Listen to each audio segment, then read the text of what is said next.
On December the 12th, 1937, the US naval gunboat USS Panay was sailing up the Yangtze River. The Panay was a flat-bottomed vessel built in Shanghai specifically for operating on the Great River, which at over 3,000 miles long was the longest in Asia and stretched deep into China. Both Great Britain and the United States had invested heavily in China for many years, exploiting its resources, including its greatest of all, its hard-working and cheaply employed people. Indeed, many cities in China, like the capital of Nanking, had foreign districts built along the same lines of suburbs in Washington or London. However, China was not a unified country and had been in the grips of an ideological power struggle since 1927, fought between the government and the Communist Party of China. Japan also occupied parts of the country, but looked to exploit the civil war to gain even more territory in Manchuria, and so in 1931 manufactured a terrorist attack against a Japanese railway line. This was then used as a precursor for an invasion which saw China surrender Manchuria to Japan. But skirmishes continued until in the summer of 1937, Japan finally launched a full-scale invasion. Almost medieval acts of brutality carried out against the Chinese people by Japanese soldiers, with looting, rape, and mass murder being not only commonplace, but actually encouraged by the Japanese leadership. In one shocking incident, 2 Japanese officers held a competition to see who could decapitate 100 people with a samurai sword the fastest, and the incident was well publicized in Japan. It's also been remembered as the Rape of Nanking.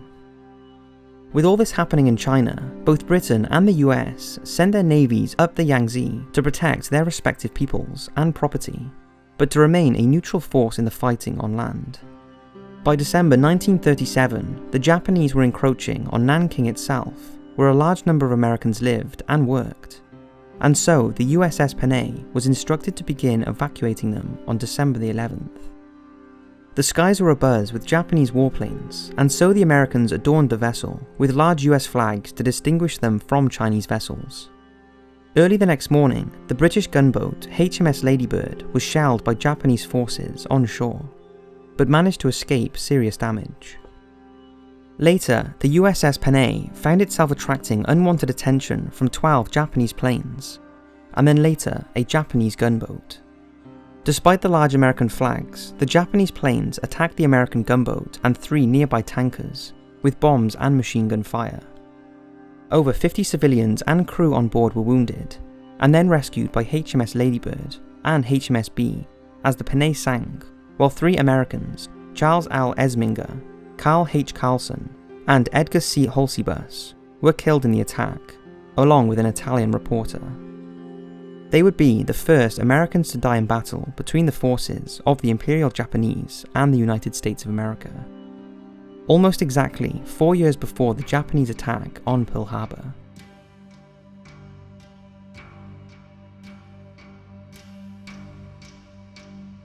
The scope of Japanese nationalism was realized at the Zhongma Fortress, where from 1936 a Japanese doctor named Shiro Ishii began a series of gruesome medical experiments on human beings to develop biological and chemical weapons for the Japanese army.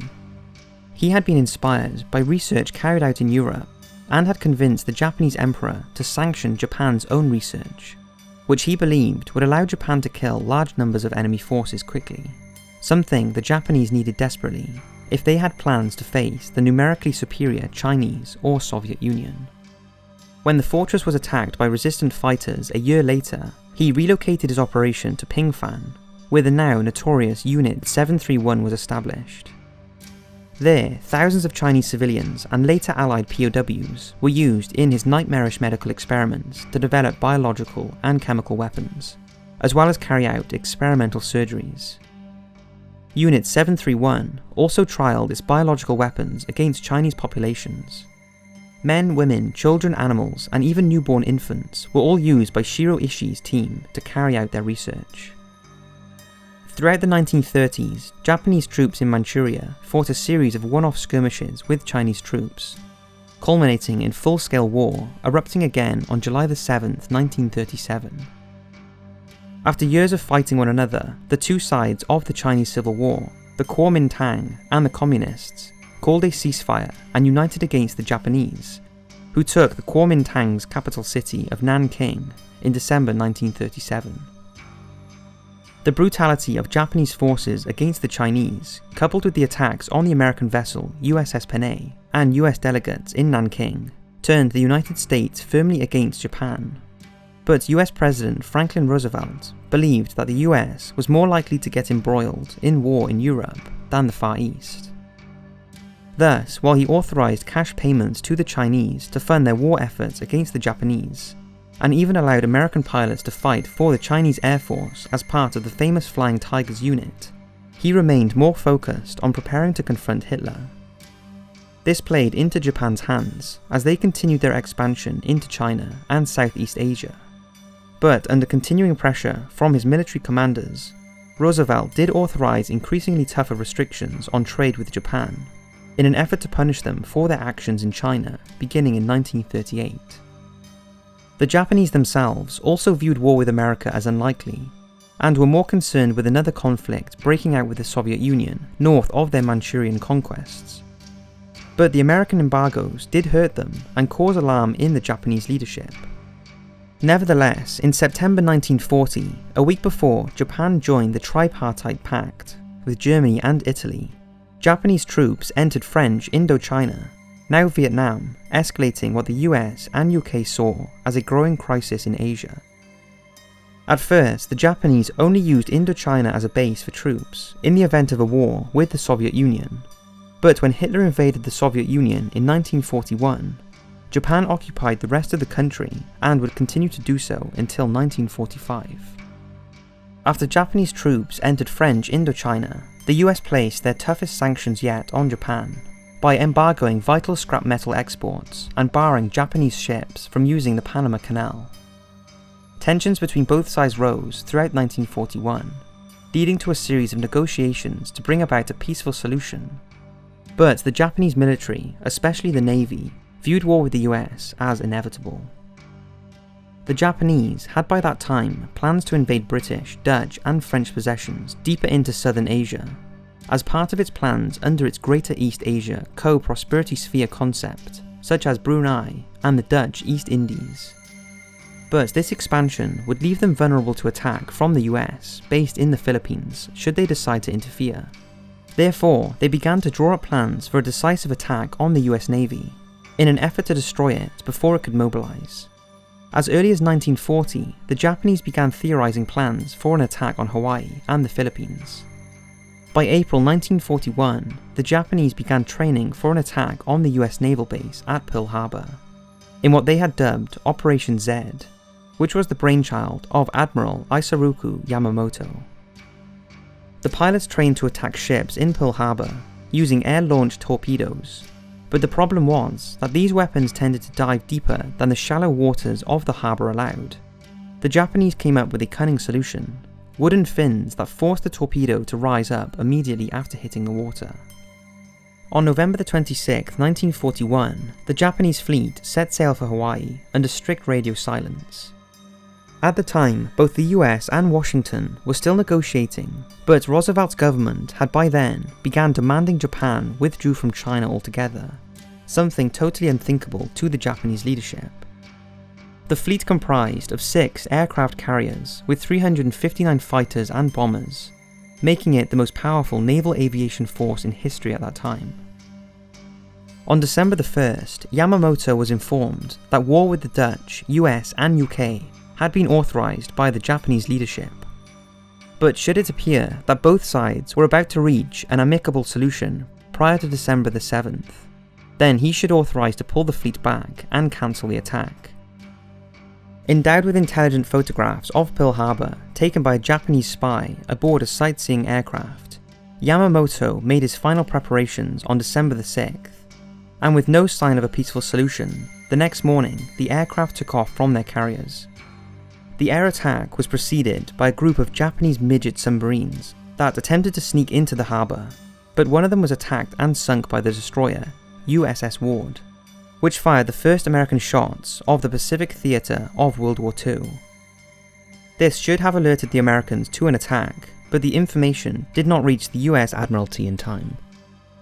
Meanwhile, an American radar station spotted the formation of Japanese aircraft, but was told that it was a flight of B-17s arriving from mainland USA, and so no action was taken. At Pearl Harbor, the sailors were waking up and preparing for a routine Sunday with naval bands playing songs, while the skies began to fill with aircraft. The Americans were taken completely by surprise, and the bands were still playing as the first bombs and torpedoes struck the ships. During the course of the attack, the Japanese damaged or sank 8 American battleships, 3 cruisers, 3 destroyers, an anti-aircraft training ship, and a mine layer. A number of nearby US Army airfields were also hit in air raids. The aircraft based there had been bunched together on the ground to make it easier to guard them against possible sabotage, but all this did was increase the damage caused by the bombs as they landed amongst them. In all, the US lost 2,403 service personnel in the course of the attack, while over 1,000 more were seriously wounded. The damage could have been greater had Yamamoto not decided to cancel a follow-up attack, because they had lost the element of surprise. The Japanese lost 29 aircraft and 5 midget submarines that attempted to participate in the attack. All in all, 64 Japanese were killed, while one Japanese Navy officer, Kazuo Sakamaki, was captured alive after his submarine was grounded, becoming the first Japanese prisoner of war taken by the Americans. Crucially, however, and almost purely by chance, the US Navy's aircraft carriers were not present at the harbour, and thus survived unscathed. The next day, President Roosevelt met with the US Congress to ask them to vote on declaring war on Japan. The vote was almost unanimously in favour of war, save for one objection by Representative Janet Rankin of Montana. She told Congress, "As a woman, I cannot go to war, and I refuse to send anyone else." In his speech, Roosevelt described December the 7th as a date which would live in infamy. Less than 4 days after Pearl Harbor was attacked, Adolf Hitler, acting on his own authority, and without consulting his staff, ordered his government to declare war on the US in support of Japan, and in response to what he viewed as the USA violating its neutrality by supporting Britain. For the United States of America, the Second World War had begun.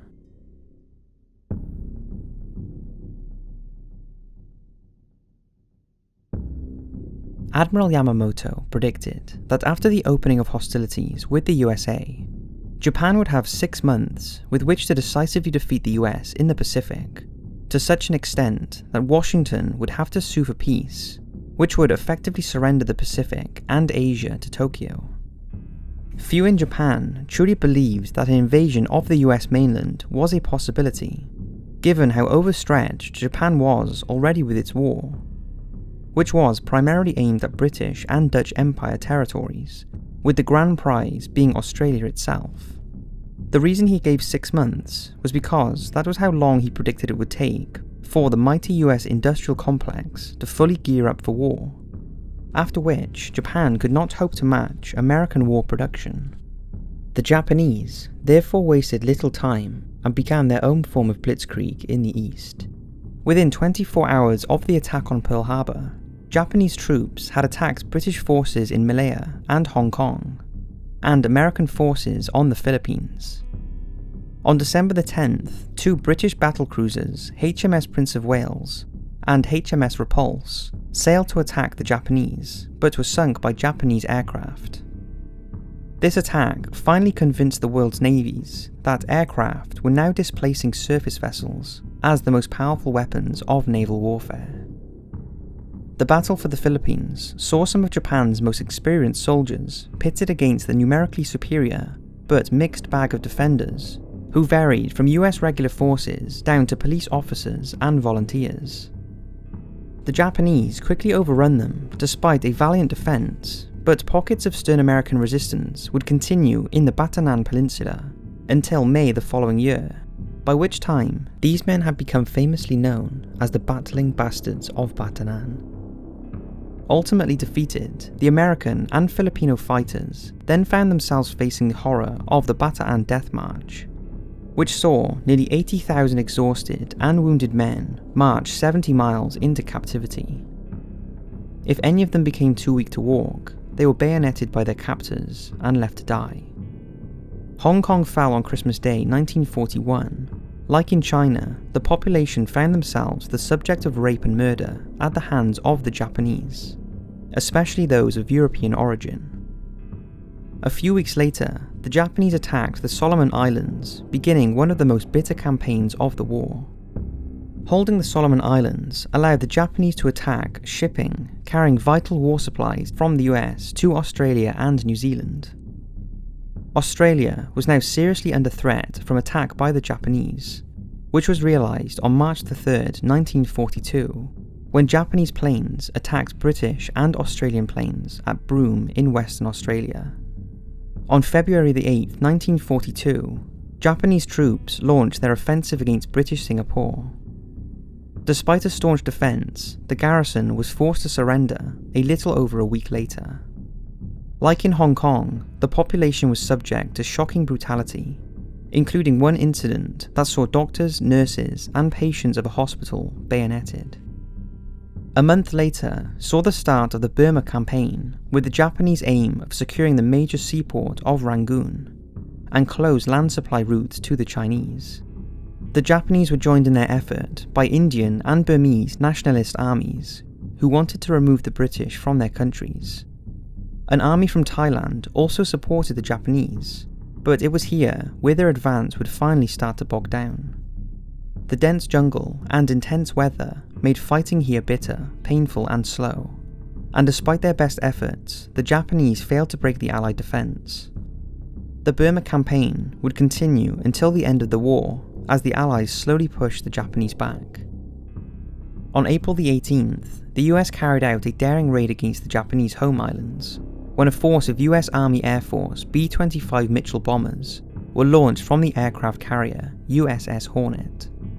The 16 bombers were led by Lieutenant Colonel James Jimmy Doolittle and split up to attack targets in Tokyo, Nagoya, Kobe and Osaka, before flying on to China. The raid achieved very little in terms of strategic importance, but at a time when the Japanese seemed unstoppable in the Pacific, it sent US morale soaring. At sea, the US Navy was rapidly mobilizing its forces to stop the Japanese advancing towards the west coast of America, resulting in an engagement between American and Japanese vessels at the Battle of Coral Sea on May 4, 1942. The battle saw aircraft as the main means of fighting, and as such was the first naval battle in history where the ships of both sides never saw one another.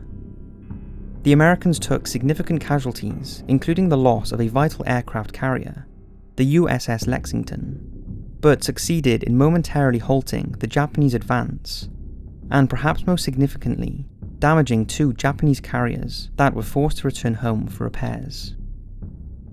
On June 3rd, a small Japanese force invaded the islands of Attu and Kiska in the Aleutians off the coast of Alaska, with the aim of providing a base to hamper Allied shipping to the Soviet Union and China. Due to the remoteness of the islands, the extreme weather conditions, and the events in the South Pacific, it would be over a year before a numerically superior American and Canadian force could remove them in August 1943. Having 2 carriers retreat from combat after the Battle of the Coral Sea would prove especially significant when on June 4, 1942, US and Japanese naval forces met again in the Battle of Midway Island. Midway Island was one of the last objectives before the Japanese could invade Hawaii, and as such, it was vital to both sides who deployed the bulk of their carrier forces. The Japanese had 4 aircraft carriers rather than the 6 they should have had it not been for the damage sustained in the earlier battle. The Americans, on the other hand, only had 3, and the air battles that followed saw some of the most intense air combat in history. The Americans attacked the Japanese carriers with torpedo bombers, which took the brunt of the Japanese defensive fire. High above, however, American dive bombers virtually stumbled across the Japanese carriers and made their attack almost unopposed.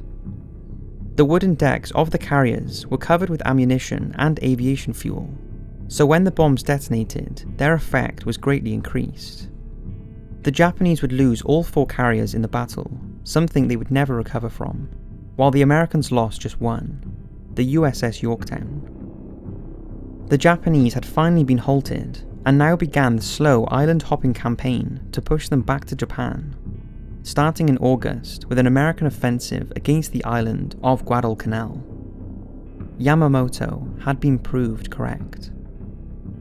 After 6 months of victory, the Japanese lost the initiative and the tide had well and truly turned against them.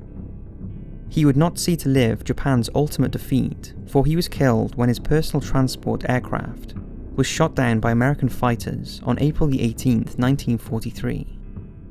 Like Rommel, his memory is as respected in Allied countries as his own.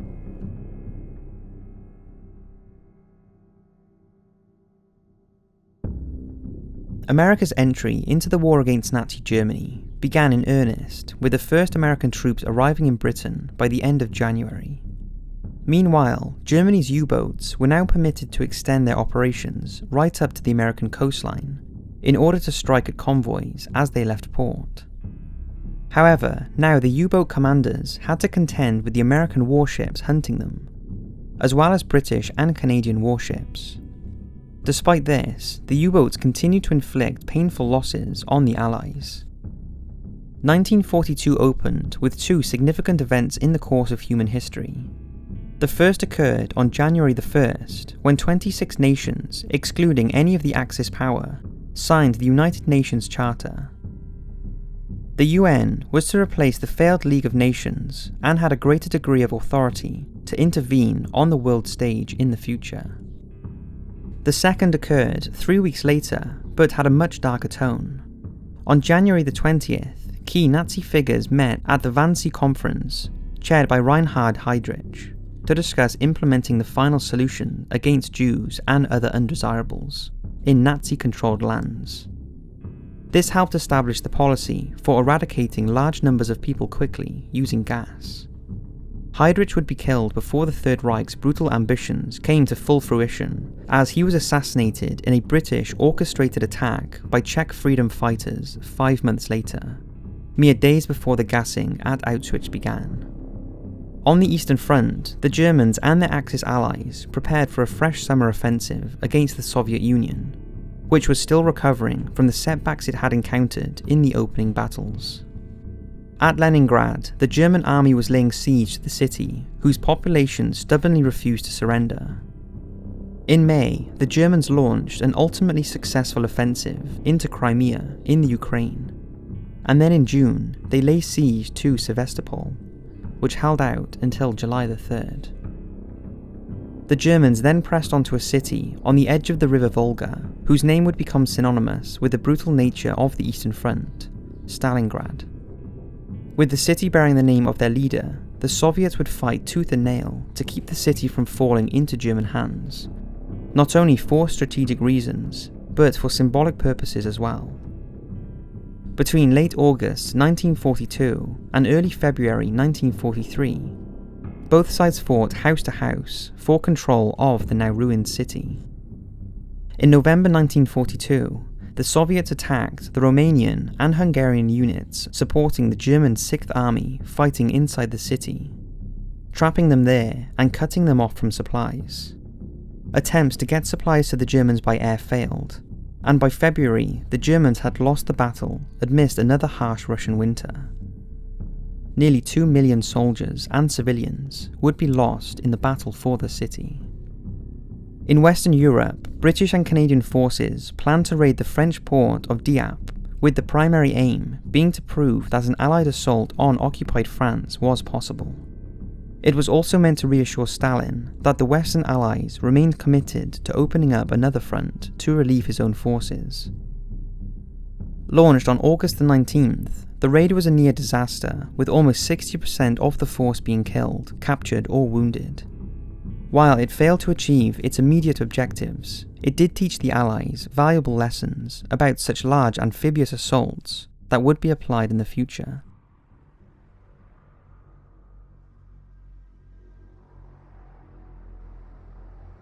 During the interwar years, aircraft technology advanced considerably, with bomber aircraft especially becoming larger, faster, able to fly higher, and carry a greater bomb load across the length of the European continent.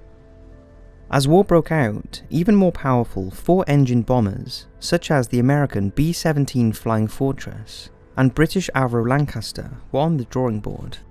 But the problem was that there was no truly accurate way to drop bombs onto a target from altitude.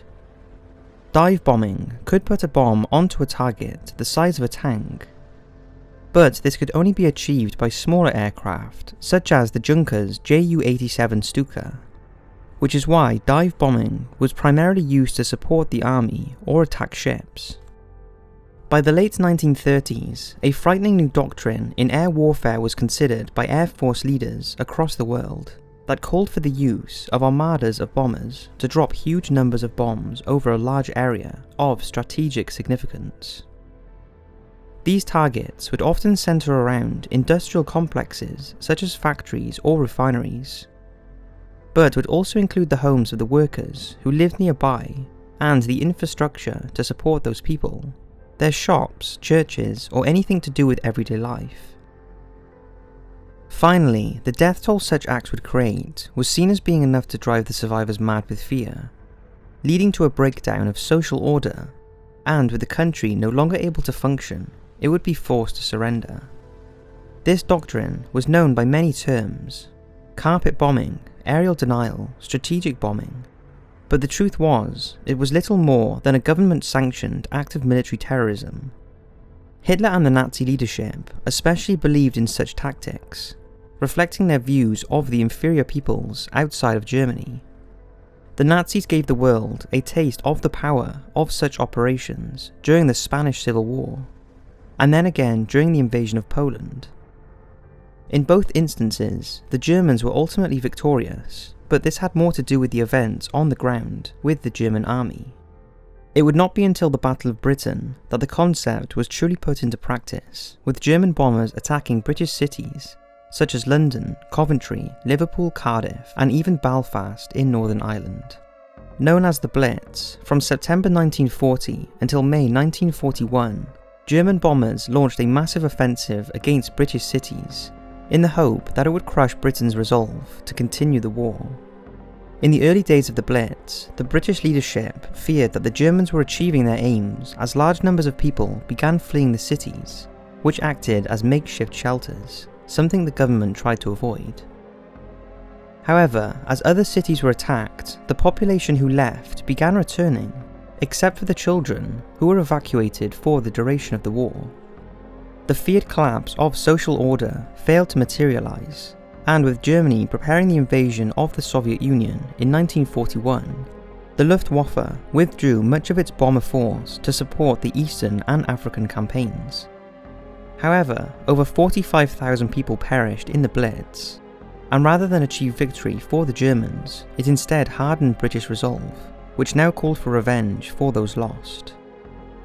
To some observers, the failure of the Blitz demonstrated the inadequacies of trying to terror bomb populations into submission.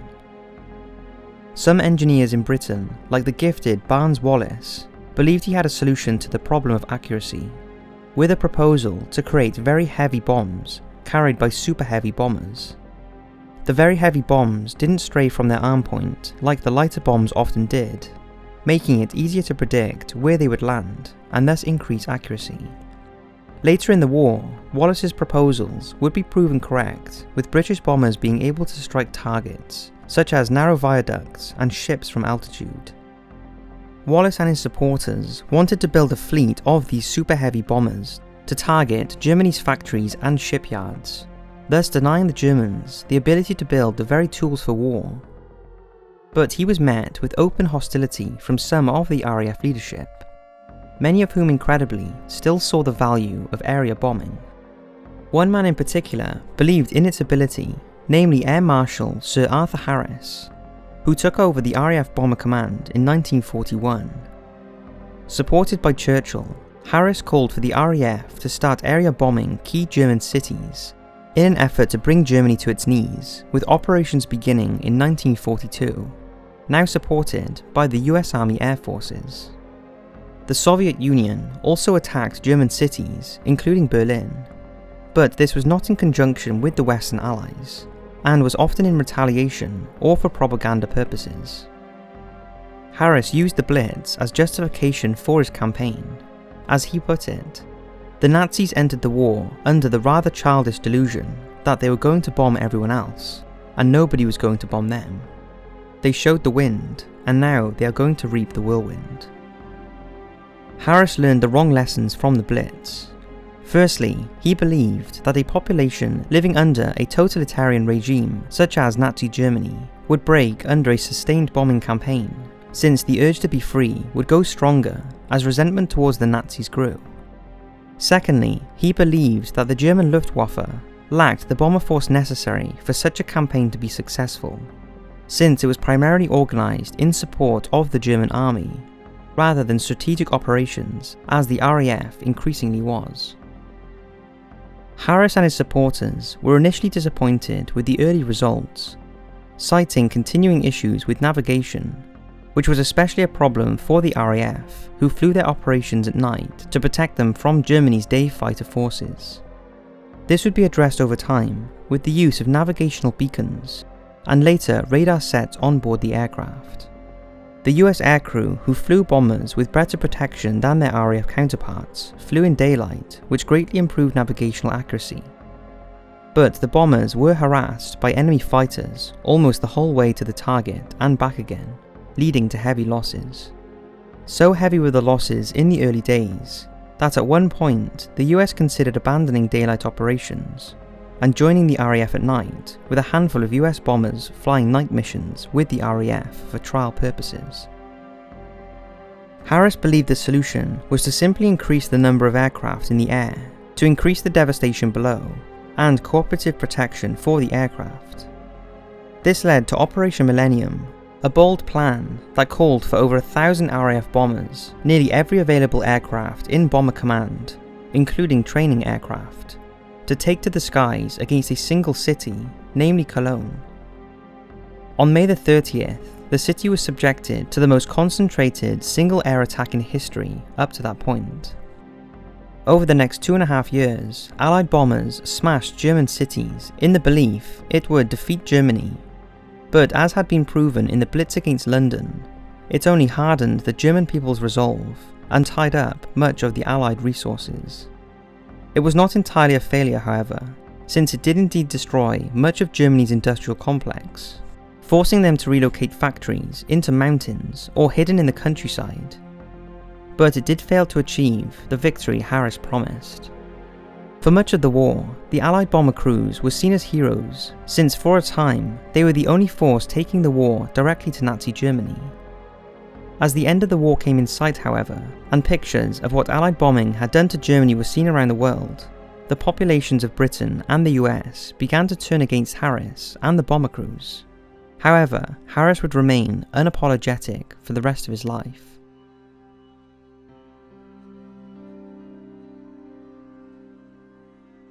Hitler's decision to invade the Soviet Union and then declare war on the United States was made while Rommel's Afrika Korps was still fighting the British 8th Army in Africa, a force which would forever be known as the Desert Rats.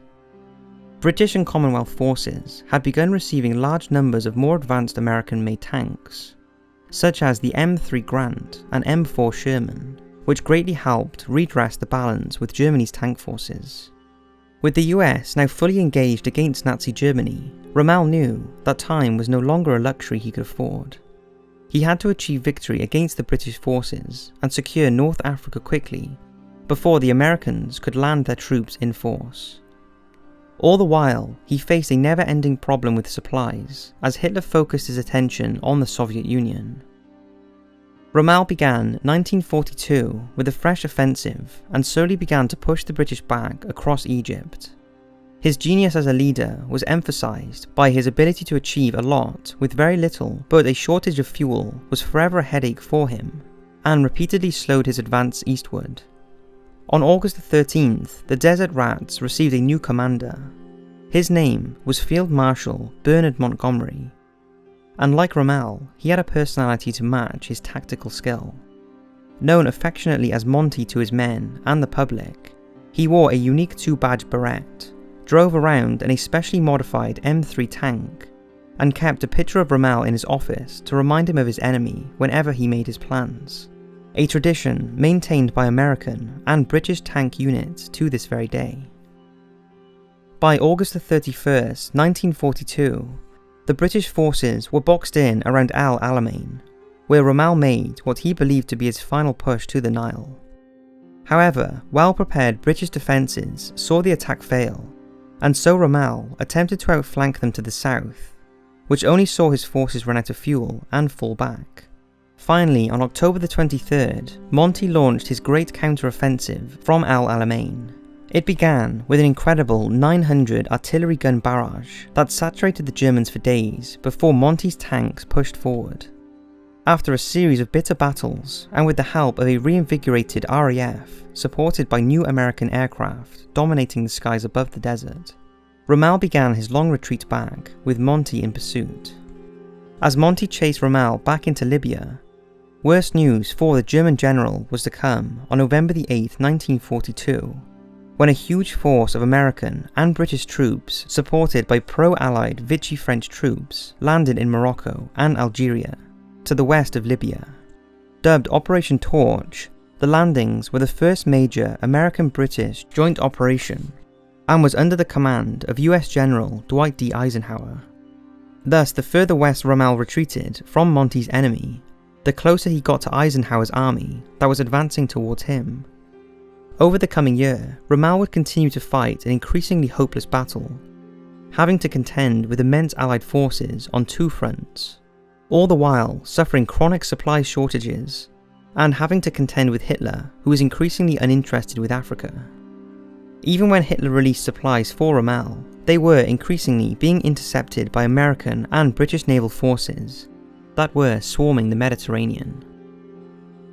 Throughout April 1943, it was clear the campaign in Africa was lost, and not wanting to lose one of the Third Reich's most esteemed generals, Hitler ordered Rommel back to Germany, as the Afrika Korps finally collapsed in May 1943.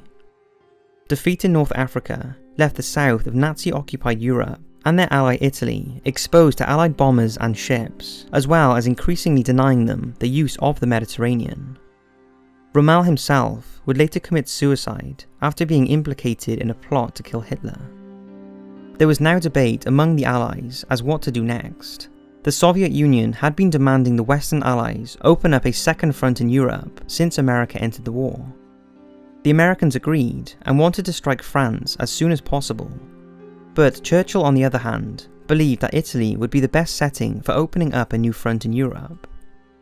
Fascist dictator Benito Mussolini was increasingly losing his grip on power, and Churchill believed that if Italy was invaded, his government would fall, and so would any organised resistance. For this reason, he labelled Italy Europe's soft underbelly, and at the Casablanca conference, he managed to convince Roosevelt to agree to support an attack. Dubbed Operation Husky, on July 9, 1943, American and British paratroopers and amphibious assault forces landed on the south side of Sicily and began pushing north. Prior to the invasion, the British carried out a successful disinformation operation involving the use of a dead man's body dressed in a Royal Marines officer's uniform, and released it by submarine near Spain with plans for an Allied invasion of Greece. The Germans recovered the body and believed the plans to be genuine, and so focused their defensive efforts on Greece and not on Sicily.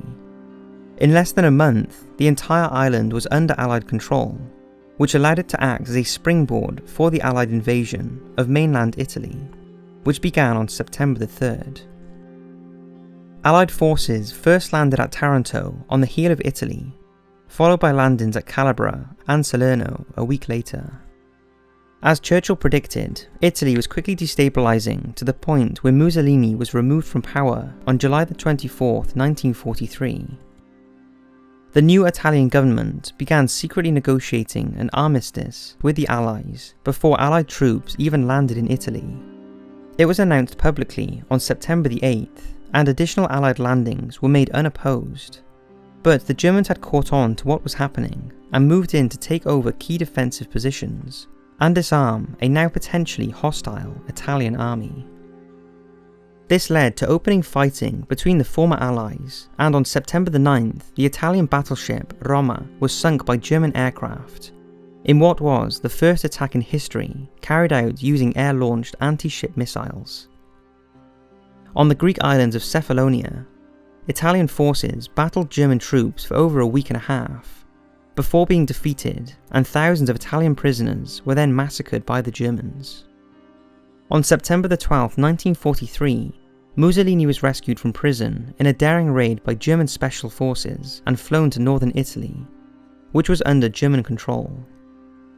Italy was now a de facto state of civil war, with the pro-Allied South battling the pro-Nazi North, which had been rebranded as the Italian Social Republic.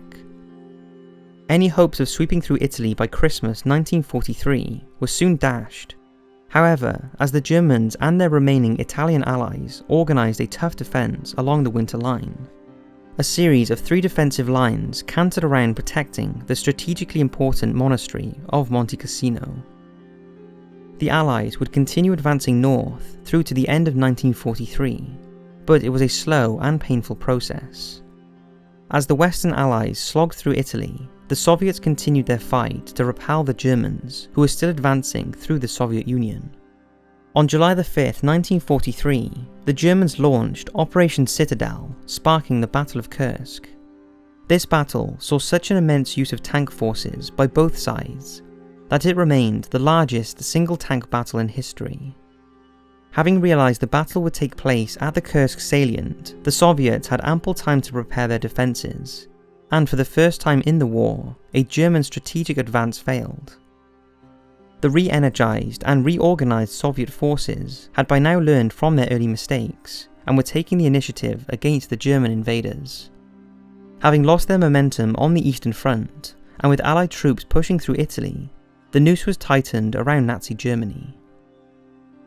In the Pacific, the situation for Japan was no better, as they continued their own retreat back to their home islands, which were themselves now the subject of air raids by the new B-29 Super Fortress strategic bombers, flying from India and China.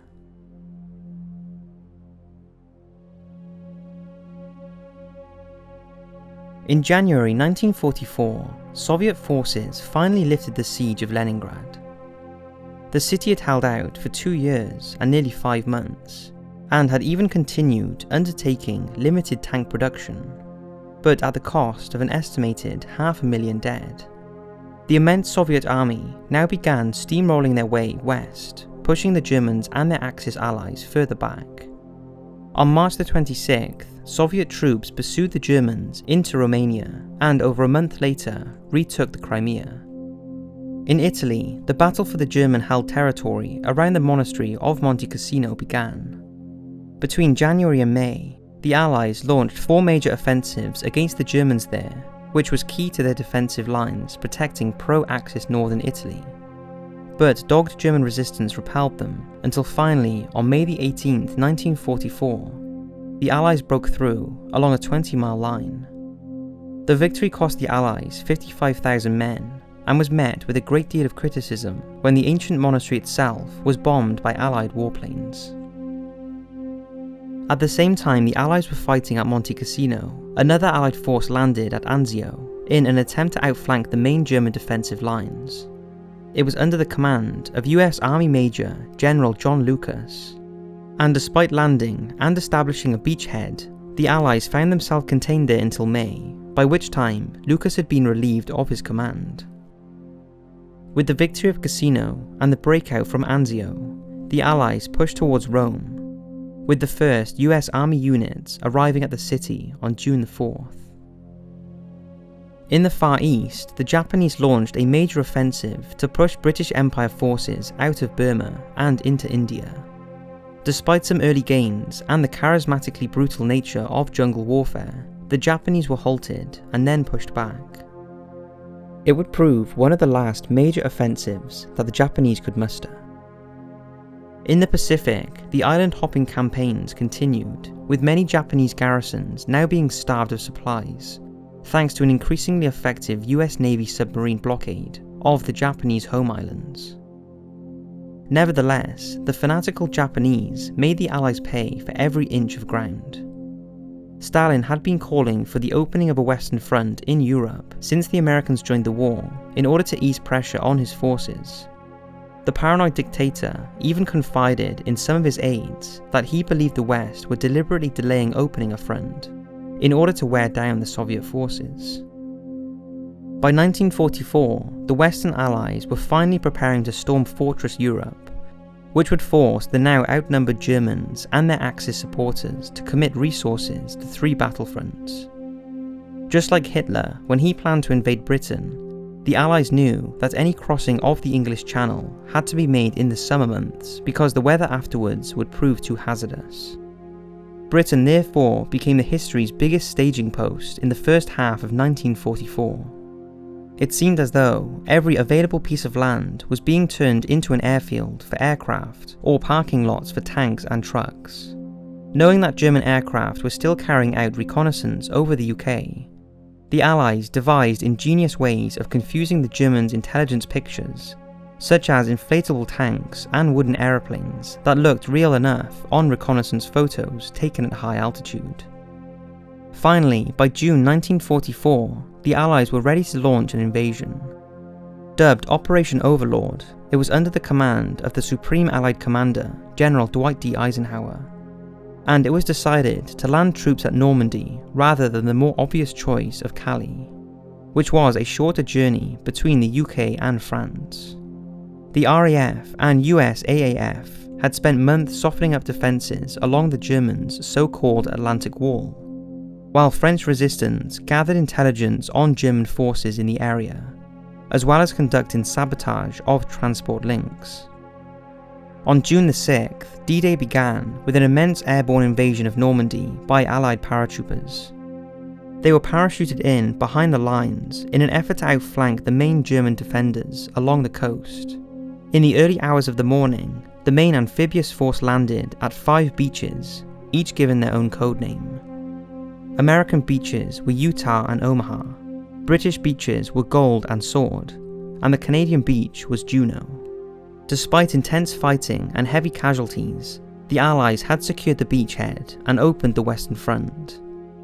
The previous experiences at Jep, Salerno, Anzio, and the Pacific had taught the Allies well how to best conduct amphibious operations, culminating in this, the invasion of Nazi-occupied Europe.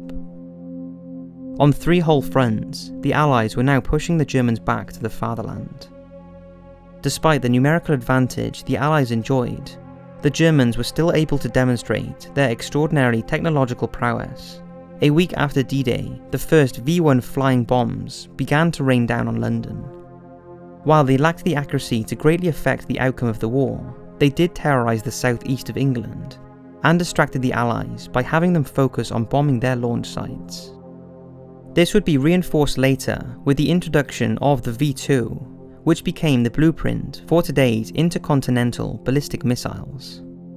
Germany had also introduced the first operational jet fighter, the Me-262. These wonder weapons had an unexpected advantage for the Allies, however.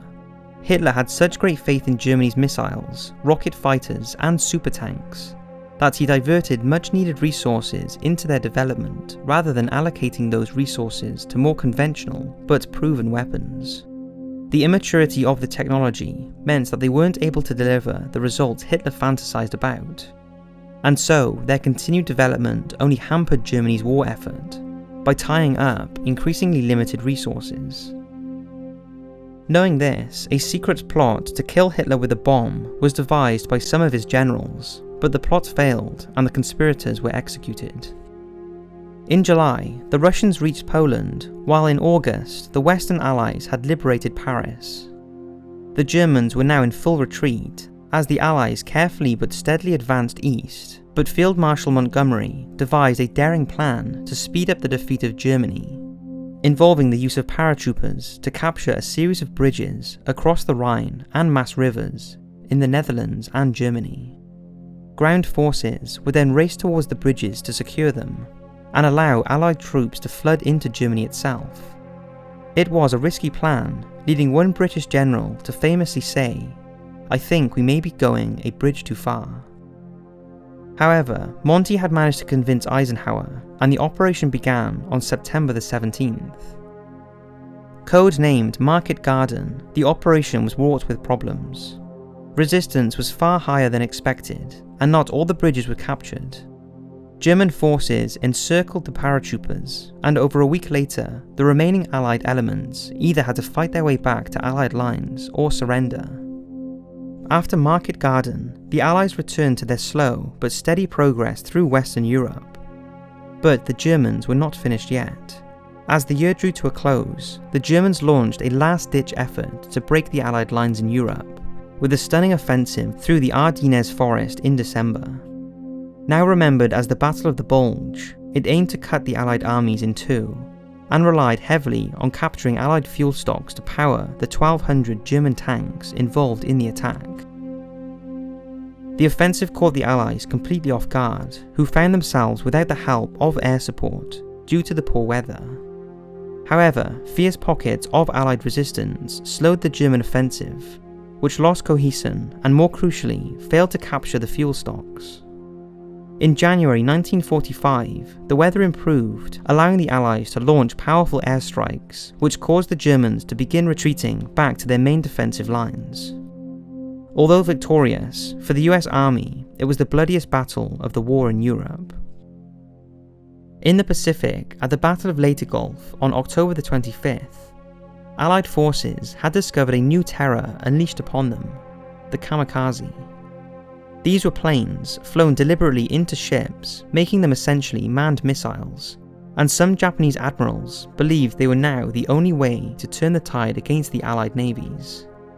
Incredibly, such was the belief in the righteousness of such suicidal acts, there was no shortage of volunteers. Later, the kamikaze doctrine would include ramming Allied bombers, and even specially developed rocket-powered aircraft.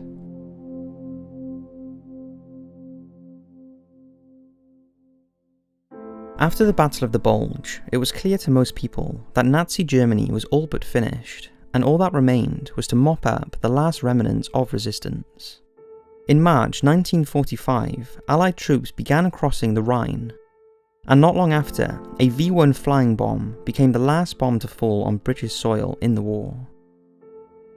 For Germany, however, the air raids only intensified, with Dresden being hit by over 1,300 American and British bombers over a 2-day period in February.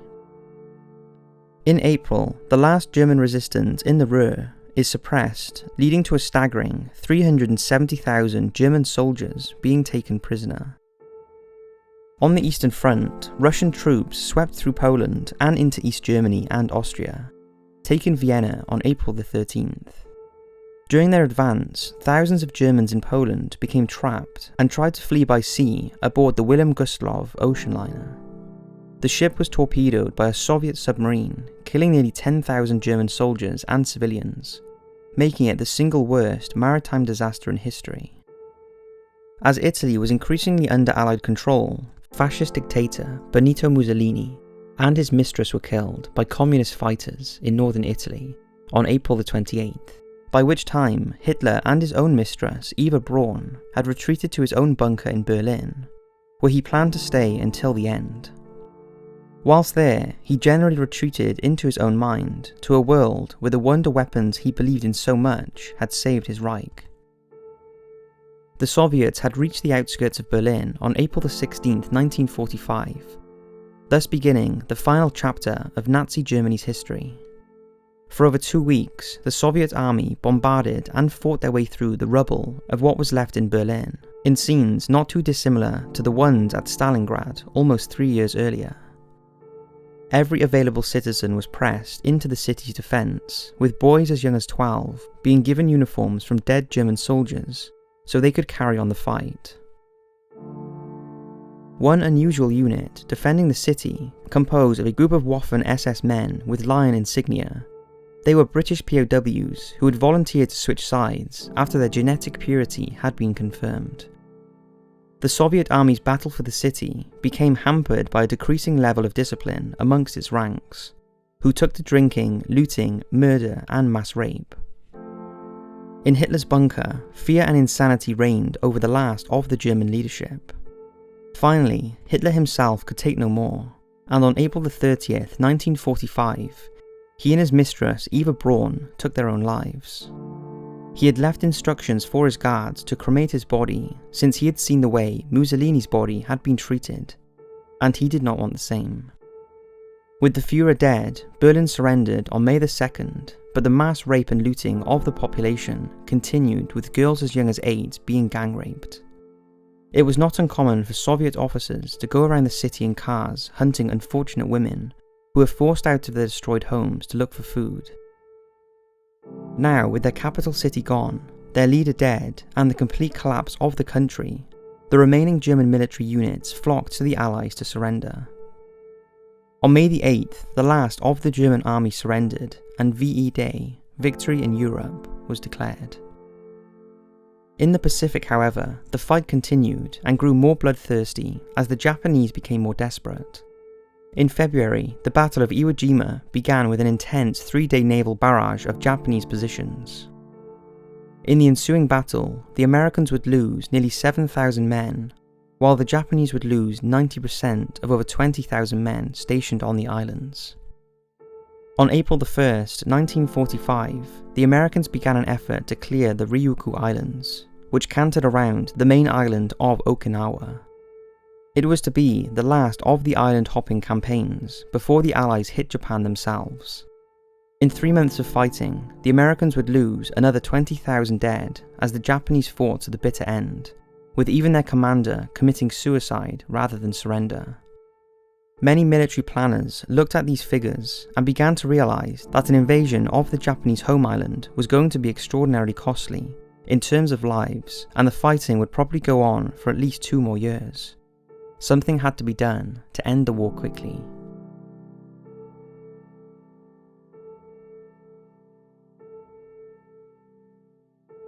For several years before the war, there had been a number of theories put forward about how to harness the energy of the atom into a source of power and as a weapon. Winston Churchill was especially interested in such research during the 1930s, and even published papers on its military application. Some preliminary work had begun in Britain, the US, Germany and Japan. But when the war began, Britain dropped its research efforts to concentrate on defending the country. After Pearl Harbor, however, the Americans began their own project before collaborating with British and Canadian researchers to develop what was soon dubbed the atom bomb, the most powerful weapon in history. Under the banner of the Manhattan Project, the scientists laboured through 1942 to 1945, developing the world's first atom bomb. At New Mexico's Alamogordo Range on July 16, 1945, the first successful atom bomb test was conducted, thus confirming the Allies now had a weapon of unspeakable power. After confirming that the weapon could be carried to a target in Japan by a B-29 Superfortress bomber, President Truman, who had replaced Roosevelt after his death on April 12th, authorized its use against the Japanese city of Hiroshima. On August 6, 1945, the city was decimated by an atom bomb, dropped by the B-29 Superfortress Enola Gay. The bomb, codenamed Little Boy, had an explosive yield equivalent to 15,000 tons of TNT, and killed over 100,000 people. Truman demanded an immediate Japanese surrender, or promised there would be more atom bomb attacks, in what he described as a reign of ruin. With no surrender forthcoming, Truman ordered another attack, this time on the city of Kokura, but it was obscured by clouds and a smokescreen, so the crew of the B-29 Boxcar flew to their secondary target, Nagasaki. At 1102 hours, the bomb detonated with a yield of 21,000 tons of TNT, killing over 80,000 more people. On August 15th, the Japanese emperor announced that the country was to surrender to the Allies, with the formal signing of the surrender taking place on September 2nd, now remembered as VJ Day, the end of World War II.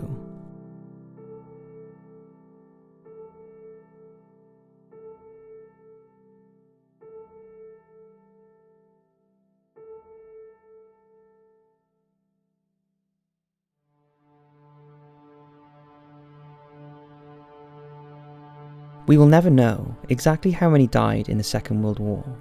Most estimates put the toll at a staggering 60 million people, 3% of the world's population in 1940. After the war, the extent of Nazi and Japanese war crimes became public, leading to a series of trials for war crimes. However, not all of those responsible were brought to justice. Joseph Mengele, a Nazi doctor who performed experiments on twins at concentration camps, escaped to South America, where he died in 1979. In the East, Japanese doctor Shiro Ishii traded the research Unit 731 had carried out for pardons with the US government, who feared it might fall into the hands of the Soviets if they did not. No other war in history has so dramatically changed not just the political world, but the everyday world. The technologies developed during the war, such as jet engines, rocketry, and newer communications equipment, have all been integrated into our everyday lives. The V-2 rockets fired at London by Germany paved the way for the first space rocket, which launched satellites into space, allowing us not only to communicate more effectively across the globe, but keep a close eye on our planet. The advancement of aircraft technology, particularly the jet engine, made world travel accessible to all and not just the privileged few. Even the evil experimentation carried out by the Nazis and Japanese has increased our medical understanding of the human body. But when all is said and done, the end of World War II did not see peace in our time. The victorious Allies quickly turned on one another, believing the next war would see Washington and London pitted against Moscow. Germany was divided between East and West, and this became the setting for the Cold War, a period of history where the legacy of World War II actually threatened to annihilate mankind once and for all.